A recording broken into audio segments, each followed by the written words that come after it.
Thank you, Speaker. My question is to the Minister of Finance. Speaker, on Friday, the Minister of Finance wrote, Elizabeth Whitmer is a great choice for the WSIB.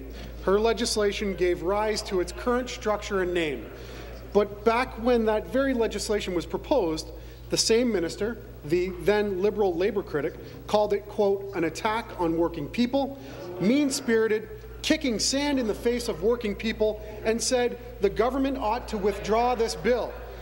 Has the minister had a conversion of some sorts, or is there something the government wants to explain to us? Mr. Finance. Mr. Speaker, I'd like to again salute Elizabeth Whitmer for her outstanding contribution to public life in Ontario throughout very many, many years. In fact, the member is not exactly the member's not reflecting what I said. What I said was, in fact,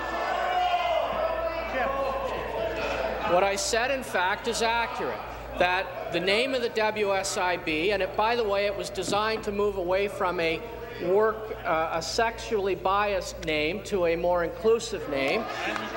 We changed the name, Mr. Speaker, and set up the current structure. Unfortunately, it didn't repeal the cuts to benefits that the NDP government had put in 4 years earlier, Mr. Speaker, including the formula that continued to restrict benefits to those disabled.